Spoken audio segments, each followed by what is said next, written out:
SIR finally SIR start হয়ে গেল 28 তারিখ থেকে। তাহলে বিহারের পর দ্বিতীয় দফায় 12টি রাজ্যে এই এসআইআর চালু হতে চলেছে। তাহলে দেখুন এখানে একটা শিডিউল যে এসআইআর সম্পন্ন হবে, সেই কীভাবে সম্পন্ন হবে, কত তারিখের মধ্যে কি কি করতে হবে, সেই কাজগুলো এখানে কিন্তু উল্লেখ করে দেওয়া হয়েছে। বিএলওদের পাশাপাশি যারা ভোটার আছে তারাও এই ভিডিওটি দেখুন, আপনাদের কিন্তু কাজে লাগবে, ডেটগুলো সম্বন্ধে আপনাদের একটা আইডিয়া থাকবে। প্রথমে 28 তারিখ থেকে, অক্টোবরের 28 থেকে নভেম্বরের 3 তারিখ পর্যন্ত থাকবে কি বিএলওদের ট্রেনিং এবং প্রিন্টিং, কাগজপত্র প্রিন্ট করা, ভোটার লিস্ট প্রিন্ট করা, এইসব কাজ হবে 28 তারিখ থেকে 3 তারিখের মধ্যে। তারপরে থাকছে হাউস টু হাউস ইনামোরেশন ফেজ। এই সময় বিএলওরা কিন্তু বাড়ি বাড়ি যাবে, প্রত্যেকের বাড়ি বাড়ি যাবে। তার জন্য যারা ভোটার আছেন তারা কিন্তু সেই সময় বাড়িতে উপস্থিত থাকবেন। দীর্ঘ ছুটি নিয়ে কোনো জায়গায় যাবেন না, এই তারিখটাতে আপনারা বাড়িতে প্রেজেন্ট থাকবেন। যদি না থাকতে পারেন কিন্তু আপনারা বিএলও যে আছে তার সাথে একটু যোগাযোগ করে নেবেন। তাহলে এই ডেটটা হচ্ছে নভেম্বরের 4 তারিখ থেকে ডিসেম্বরের 4 তারিখ 2025। তারপরে যা থাকছে তা হলো এই 1 মাস সময় তো বিএলও বাড়ি বাড়ি যাবে, হয়তো দেখা গেলো একবার গেল, দুবার গেল, খোঁজ পাচ্ছে না, সেক্ষেত্রে কিন্তু একটু অসুবিধা তৈরি হবে। তারপরে থাকছে হলো publication of draft electoral roll.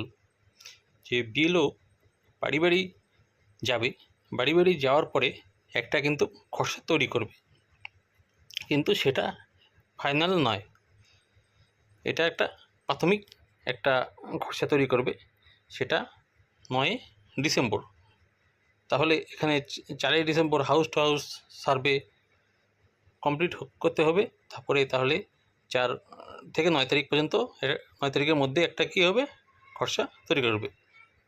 তারপরে হয়তো সেই খসড়ার মধ্যে কারো কোনো কিছু অবজেকশন আছে বা কিছু ক্লেম আছে, সেই সমস্ত জিনিসগুলো করতে হবে। 1 মাস সময় পাওয়া যাবে, 9 তারিখ থেকে ডিসেম্বরের 9 তারিখ থেকে জানুয়ারি 8 তারিখ পর্যন্ত প্রায় 1 মাস সময় পাওয়া যাবে।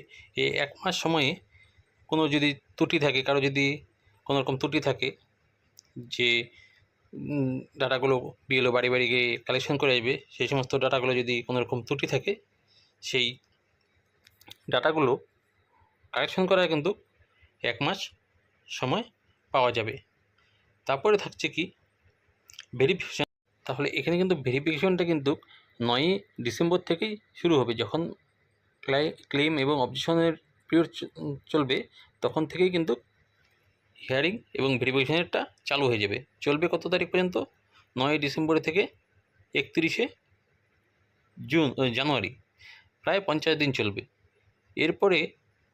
এটার পরে কিন্তু আপনাদের আর কোনো রকম ক্লেম বা অবজেকশন কোনো কিছু করতে পারবেন না। তাহলে ম্যাপিংয়ের ক্ষেত্রে যদি কোনো রকম গণ্ডগোল হয়ে থাকে, সেটা কিন্তু পরবর্তীতে আর কিন্তু সংশোধন করা এত সহজ হবে না। যদি পরবর্তীকালে নির্বাচন কমিশনের তরফ থেকে ডেট বাড়ানো হয় তাহলে আলাদা ব্যাপার, নাহলে কিন্তু এটা একটু সমস্যা তৈরি হবে। তারপরে থাকছে publication of final electoral rolls. তাহলে এই 7 ফেব্রুয়ারি 2026 এর পরে কিন্তু ফাইনাল ভোটার লিস্ট, যে ইলেকট্রাল রোল, সেটা কিন্তু পাবলিশড হয়ে যাবে। যেটা অন্যান্যবার জানুয়ারি মাসের দিকে পাবলিশড হয়, এটা কিন্তু এবার 7 ফেব্রুয়ারি নাগাদ বা তার পরবর্তী সময়ে এই ভোটার লিস্ট পাবলিশড হবে। ধন্যবাদ।